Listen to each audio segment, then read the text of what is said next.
ولا تلقوا بأيديكم إلى التهلكة وأحسنوا. Subscribe to this channel and share among your friends for more religious, knowledge-rich and historic lessons, durus and tafsir.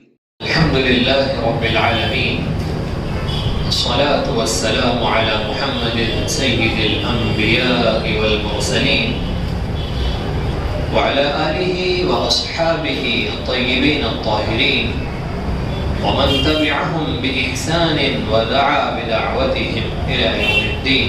أما بعد، فأعوذ بالله من الشيطان الرجيم. بسم الله الرحمن الرحيم. يا أيها النبي إنا أرسلناك شاهدا ومبشرا ونذيرا وداعيا إلى الله بإذنه وسراجا منيرا. صدق الله العظيم. بزرگان محترم اور عزیزان گرامی، آج جبکہ جمعہ کے اس عظیم اجتماع میں ہم آپ جمع ہوئے ہیں اور یہ ماہ ربیع الاول کا پہلا جمعہ ہے. ربیع الاول کا مہینہ انسانیت پر اللہ رب العزت کے عظیم احسان کا مہینہ ہے کہ اللہ رب العزت نے روئے زمین پر رہنے بسنے والے انسانوں کے لیے اور جنوں کے لیے اور چرند و پرند کے لیے اور اس ساری کائنات کے لیے اس مہینے میں سب سے بڑا عظیم احسان کیا تھا. وہ احسان یہ تھا کہ اللہ نے اپنا محبوب تاجدار مدینہ احمد مجتبی محمد مصطفیٰ صلی اللہ علیہ وسلم کو پیدا کیا. رسول اکرم صلی اللہ علیہ وسلم کا نبی بنایا جانا، پیارے آقا صلی اللہ علیہ وسلم کا مبعوث ہونا، یہ انسانیت کے لیے سب سے عظیم احسان ہے کہ اللہ نے اپنا محبوب دنیا میں بھیج دیا. پیر کا دن تھا 12 ربیع الاول، جو کہ مشہور ہے، لیکن تحقیقی روایت یہ ہے کہ رسول اکرم صلی اللہ علیہ وسلم کی پیدائش کا دن 9 ربیع الاول ہے. اب جو بھی ہے اس میں اختلاف ہے اور تحقیقی ایک روایت ہے، مشہور ایک روایت ہے، لیکن پیر کا دن تو طے ہے کہ پیر کا دن تھا جس میں رسول اکرم صلی اللہ علیہ وسلم کی ولادت و سعادت ہوئی. رسول اکرم صلی اللہ علیہ وسلم اس دنیا میں تشریف لائے. پیارے آقا صلی اللہ علیہ وسلم کی سیرت مبارکہ کے بیان کے لیے زندگیاں چاہیے، اسے سننے کے لیے، اسے اپنانے کے لیے، اپنی زندگی اس کے مطابق گزارنے کے لیے ہم آج کی مجلس میں رسول اکرم صلی اللہ علیہ وسلم کی سیرت مبارکہ کے تذکرے کو کیا کور کر سکتے ہیں، اس کا کیا احاطہ کر سکتے ہیں. اس لیے آج کی مجلس میں ضروری سمجھتا ہوں کہ سیرت مبارکہ کے ان پہلوؤں کو بیان کیا جائے جن پہلوؤں کا جاننا، اسے ماننا ہر مسلمان کے لیے نہایت ضروری ہے. رسول اکرم صلی اللہ علیہ وسلم کی ابتدا کو حضرت ابراہیم علیہ السلام سے بیان کیا جاتا ہے عموماً. ویسے تو حضرت آدم علیہ السلام کے پہلے رسول اکرم صلی اللہ علیہ وسلم کی پیدائش کا فیصلہ ہوا. حضرت ابراہیم علیہ السلام کا تذکرہ ہم نے گزشتہ مہینوں میں سنا. ماہ ذی الحج میں خصوصاً حضرت ابراہیم علیہ السلام کی سیرت مبارکہ کی یاد تازہ کی جاتی ہے. حضرت ابراہیم علیہ السلام سے پوچھا گیا کیف کنت خلیلا، آپ اللہ کے خلیل کیسے بنے؟ حضرت ابراہیم علیہ السلام نے فرمایا بدلت نفسی للنیران وولدی للقربان ومالی للضیفان وقلبی للرحمن هذا خلیل الرحمن. حضرت ابراہیم نے فرمایا مجھ سے میرے رب نے جان مانگی، میں نے آگ پر قربان کر دی. میرے رب نے مجھ سے مال مانگا، میں نے مہمانوں پر قربان کر دیا. میرے رب نے مجھ سے بیٹا مانگا، میں نے اسے آگ پر قربان کر دیا. میرے رب نے مجھ سے دل مانگا، میں نے رحمان کے لیے اپنے دل کو قربان کر دیا. تب جا کر وہ خلیل بنے. خلیل کہتے ہیں ایسا دوست، ایسا محبوب جس سے محبت میں سب کچھ لے لیا جائے. خلیل کہتے ہیں ایسا محبوب جس سے محبت میں سب کچھ لے لیا جائے. اب حضرت ابراہیم علیہ السلام کی قربانی قبول ہوئی. ساری زندگی حضرت ابراہیم علیہ السلام قربانی دیتے رہے، اور اس قربانی کی تکمیل پر جب کعبۃ اللہ بنایا گیا، مسجد حرام کی تعمیر ہوئی اور حضرت ابراہیم علیہ السلام نے دعا مانگی، تو دعا میں حضرت ابراہیم علیہ السلام نے ایسی عظیم قربانی کے بعد جو چیز مانگی وہ کتنی عظیم الشان ہوگی، وہ کتنی جلیل القدر ہوگی. حضرت ابراہیم علیہ السلام نے دعا کی ربنا وابعث فیہم رسولا منہم یتلو علیہم آیاتک ویزکیہم یتلو علیہم آیاتک ویعلمہم الکتاب والحکمت ویزکیہم انک انت العزیز الحکیم. حضرت ابراہیم علیہ السلام نے فرمایا اے میرے رب، آپ نے مجھ سے میرا محبوب مانگا، میں نے اسے قربان کر دیا. جب بات آئی اب اور رب کے درمیان اختیار کی، چن لینے کی، تو میں نے اب کو چھوڑ کر رب کو چن لیا. اب کہتے ہیں والد کو، رب کہتے ہیں رب العالمین کو. اب اور رب کے درمیان جب ایک کو چننے کا فیصلہ آیا، میں نے اب کو چھوڑ کر رب کو چن لیا. جب بات آئی حاکم اور احکم الحاکمین کے درمیان اختلاف کی، تو میں نے حاکم کو چھوڑ کر احکم الحاکمین کو قبول کر لیا. جب بات آئی میری اولاد کی، میرے بیٹے کی، تو میں نے بیٹے کو چھوڑ کر اپنے رب کے حکم کو قبول کیا. ساری قربانیاں آپ نے مجھ سے میرا محبوب مانگا، میں نے دے دیا. اب مجھے آپ کا محبوب چاہیے. ربنا وابعث فیہم، اے میرے رب آپ مبعوث فرمائیے میری اولاد میں ایک ایسا رسول جو آپ کی آیتیں لوگوں کو پڑھ کر سنائے، ان کو تعلیم و حکمت سکھائے، ان کا تزکیہ کرے.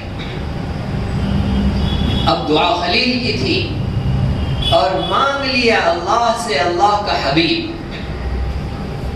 بھلا کون اپنا محبوب کسی کو دیتا ہے؟ لیکن حضرت ابراہیم علیہ السلام نے ایسی عظیم الشان قربانی کے بعد جب اللہ سے اللہ کا حبیب مانگا، اللہ رب العزت نے حضرت ابراہیم علیہ السلام کی دعا قبول کی اور اپنا محبوب حضرت ابراہیم علیہ السلام کو دے دیا. قرآن کریم کی آیت نازل ہوئی جس کے اندر حضرت ابراہیم علیہ السلام کی اس دعا کی قبولیت کا تذکرہ ہے. لقد من اللہ علی المؤمنین اذ بعث فیہم رسولا من انفسہم یتلو علیہم آیاتہ ویزکیہم ویعلمہم الکتاب والحکمہ وَإِن كَانُوا مِن قَبْلُ لَفِي ضَلَالٍ مُبِينٍ. اللہ رب العزت نے مومنین پر احسان فرمایا کہ ان کی جانب انہی میں سے ایک ایسا رسول بھیجا جو ان کے سامنے ہماری آیتیں تلاوت کرتا ہے، جو انہیں حکمت سکھاتا ہے، جو انہیں ان کا تزکیہ کرتا ہے. غرض یہ کہ حضرت ابراہیم علیہ السلام کی دعا قبول ہوئی اور ربیع الاول کے مہینے میں پیر کے دن آمنہ کے گود میں اللہ رب العزت نے حضرت محمد مصطفیٰ صلی اللہ علیہ وسلم کی ولادت کی. رسول اکرم صلی اللہ علیہ وسلم کی پیدائش ہوئی. اللہ نے آپ کو اپنا حبیب بنایا. حبیب کہتے ہیں ایسا محبوب جسے محبت میں سب کچھ دے دیا جائے. خلیل کہتے ہیں ایسا محبوب جس سے محبت میں سب کچھ لے لیا جائے. اور حبیب کہتے ہیں ایسا محبوب جسے محبت میں سب کچھ دے دیا جائے. قرآن نے کہا اے نبی صلی اللہ علیہ وسلم وَلَسَوْفَ يُعْطِيكَ رَبُّكَ فَتَرْضَى. ان قریب اللہ رب العزت آپ کو اتنا دیں گے کہ آپ راضی ہو جائیں گے.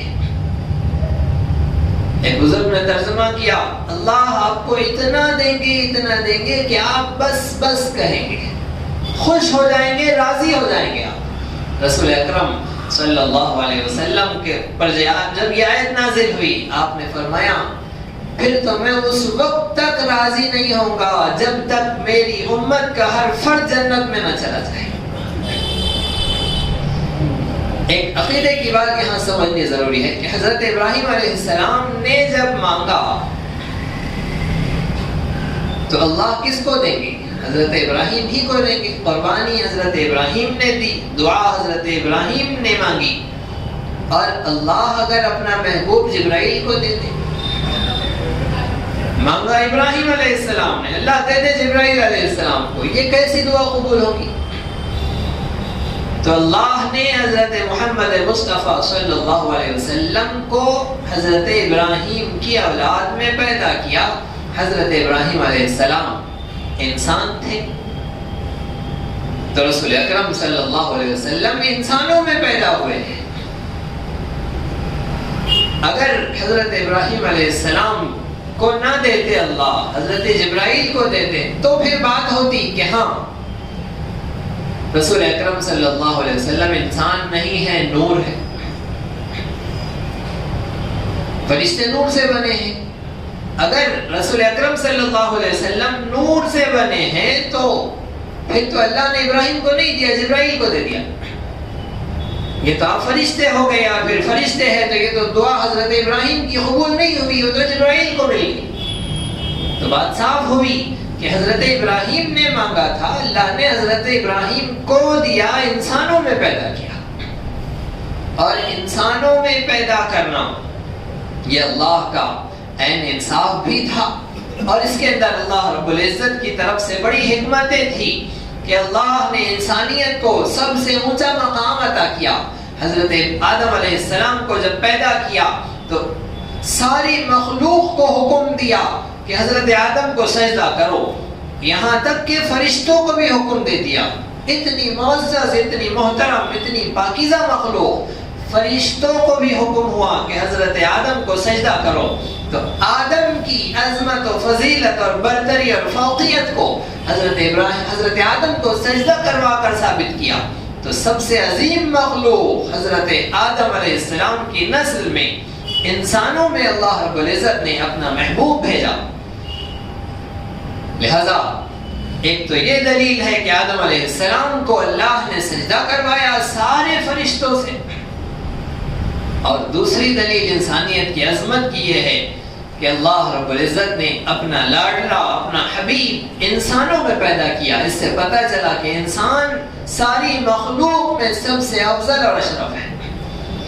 پھر اللہ رب العزت نے حضرت محمد مصطفیٰ صلی اللہ علیہ وسلم کے ادب اور احترام کو فرض قرار دیا. آپ کی بے ادبی کو, آپ کی شان میں گستاخی کو حرام کہا گیا, انتہائی گھناؤنا جرم اور گناہ قرار دیا. کہ رسول اکرم صلی اللہ علیہ وسلم اس کائنات کی سب سے عظیم ہستی, سب سے عظیم مخلوق, اس کائنات کی وجود کا مقصد رسول اکرم صلی اللہ علیہ وسلم, خود رسول اکرم صلی اللہ علیہ وسلم پر جب قرآن نازل ہوا, اللہ رب العزت نے فرمایا الذی خلق الموت والحیات لیبلوکم ایکم احسن عملا. اللہ رب العزت نے اس کائنات کو وجود بخشا اور تمہیں زندگی دی.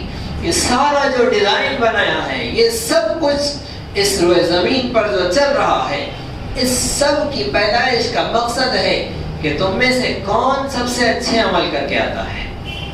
سب سے اچھے عمل کروانے کے لیے اللہ نے اس کائنات کو بنایا, اور اس ساری کائنات میں سب سے اچھا اگر کسی کا عمل ہے تو وہ اللہ کے حبیب حضرت محمد مصطفیٰ صلی اللہ علیہ وسلم کا عمل ہے. لہذا اللہ نے آپ کے لیے اس کائنات کو بنایا. آپ وجہ کائنات ہے, آپ روح کائنات ہیں.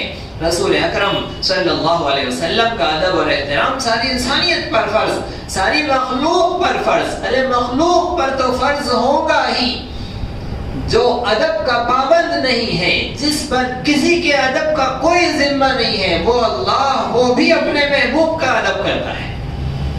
اس نے بھی کوئی انداز ایسا نہیں اپنایا ہے جس کے اندر رسول اکرم صلی اللہ علیہ وسلم کی بے ادبی کا شائبہ بھی ہو، کوئی ذرہ بھی ہو۔ سارے قرآن میں اللہ نے اپنے محبوب صلی اللہ علیہ وسلم کا نام لے کر آپ کو کہیں پکارا نہیں۔ یا موسیٰ، یا عیسیٰ، یا آدم، یا یحییٰ، یا زکریا، یا ابراہیم، سارے انبیاء علیہ السلام کو ان کا نام لے کر پکارا، اے ابراہیم، اے اسماعیل، اے آدم، اے یحییٰ، اے زکریا، اے موسیٰ، اے ہارون، لیکن اپنے محبوب کا نام لے کر کہیں نہیں پکارا۔ یا ایھا الرسول کہا، اے رسول، یا ایھا النبی کہا، اے نبی، یا ایھا المزمل کہا، اے چادر کے اوڑھنے والے، یا ایھا المدثر کہا، لیکن آپ کا نام لے کر آپ کو کبھی پکارا نہیں۔ تو جو کسی کے ادب کا پابند نہ ہو، وہ جب ہمارے محبوب ہمارے نبی صلی اللہ علیہ وسلم کا اتنا ادب کرے تو ہم پابند لوگوں کو کتنا ادب کرنا چاہیے۔ رسول اکرم صلی اللہ علیہ وسلم کو ان کا نام لے کر پکارنا ظاہر بات ہے بے ادبی ہے، کسی بھی بڑے کو اس کا نام لے کر پکارنا بے ادبی ہے۔ ہم اپنے والد کو اس کا نام لے کر پکارتے نہیں ہیں۔ کسی کے ابا کا نام اگر خالد ہے تو بیٹا ایسا نہیں کہتا ہے، اے خالد ادھر آؤ، بے ادبی مانی جاتی ہے۔ ہر سننے والا شخص کہے گا کہ دیکھو باپ کو نام لے کر پکار رہا ہے، تو نام لے کر پکارنا یہ بے ادبی ہوتی ہے۔ اور جب وہ رب کے اپنے محبوب صلی اللہ علیہ وسلم کا نام لے کر نہ پکارے تو ہمیں کتنا پرہیز کرنا چاہیے۔ لہذا قرآن سے جب ثابت نہیں کہ اللہ نے اپنے محبوب کو ان کا نام لے کر پکارا ہو تو پھر یا محمد کہنا، جبکہ اللہ نے نہیں پکارا ہے تو کسی بندے کے لیے کیسے گنجائش ہو سکتی ہے کہ وہ اس طرح سے رسول اکرم صلی اللہ علیہ وسلم کو ان کا نام لے کر پکارے۔ اسی طرح سے رسول اکرم صلی اللہ علیہ وسلم کے ادب کا اللہ نے ایسا فیصلہ کیا کہ حضور اکرم صلی اللہ علیہ وسلم کو اللہ نے حضور بنا دیا۔ آپ کا مسکن، آپ کا مدفن، آپ کی آرام گاہ،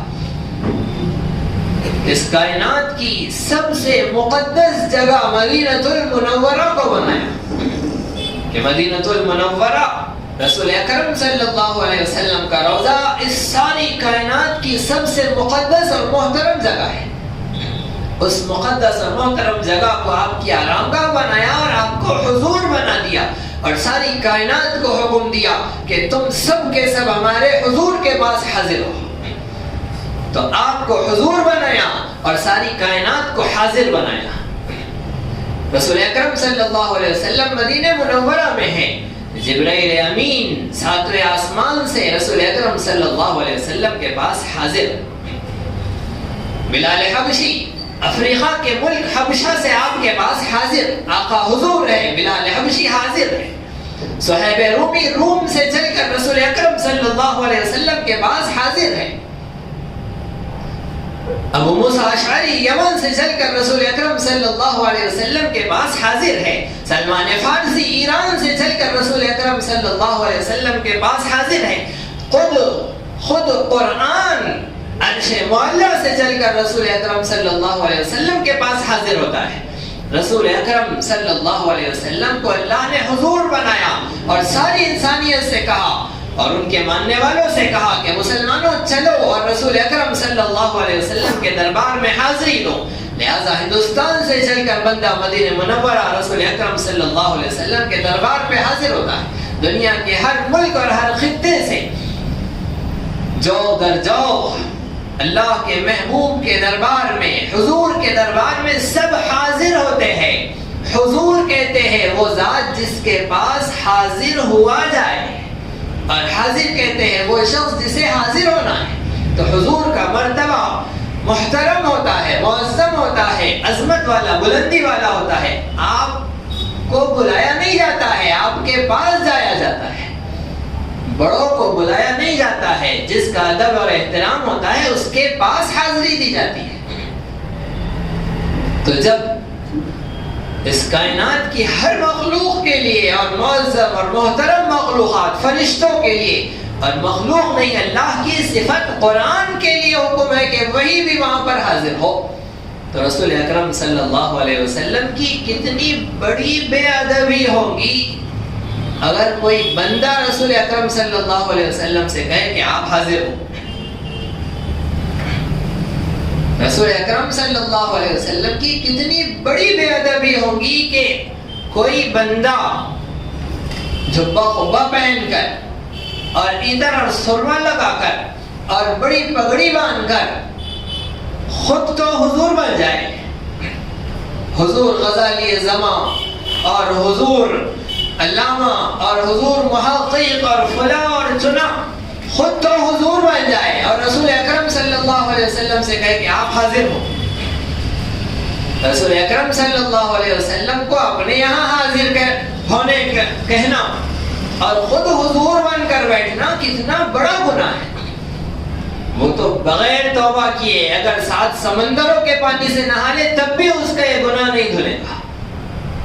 رسول اکرم صلی اللہ علیہ وسلم کی شان میں کتنی بڑی گستاخی ہے کہ رسول اکرم صلی اللہ علیہ وسلم کو تو یہاں ہندوستان میں حاضر کرائے، اپنی مجلسوں میں حاضر کرائے، جبکہ اللہ نے آپ کو حضور بنایا ہے اور سب کو حکم دیا ہے کہ جاؤ اور وہاں حاضر کرو۔ اتنا ضروری عقیدے کی بنیادی باتیں تھی جو رسول اکرم صلی اللہ علیہ وسلم کو ماننے سے متعلق ہے کہ آپ کو کیسے ماننا ہے، ویسے نہیں ماننا ہے جیسے ہمارا من چاہتا ہے، جیسے ہمارے یہاں رواج ہے، ویسے ماننا ہے جیسے اللہ نے کہا ہے کہ ہمارے حبیب صلی اللہ علیہ وسلم کو ایسے مانو۔ اللہ رب العزت ہم سب کو صحیح سمجھ عطا فرمائے، صحیح فہم عطا فرمائے، رسول اکرم صلی اللہ علیہ وسلم کی عظمت و تقدس کا باس و لحاظ کرنے کی توفیق عطا فرمائے، آپ کی بے ادبی کے قریب بھی جانے سے اللہ رب العزت ہم سب کی حفاظت فرمائے، آمین وآخر دعوانا ان الحمدللہ رب العالمین۔ اسی طرح دینی، علمی، اصلاحی اور تاریخی دروس و بیانات سے استفادے کے لیے آپ کے اس چینل کو لائک، شیئر اور سبسکرائب کریں۔ یہ نغمہ حور جنت ہے، یہ ساز تم کو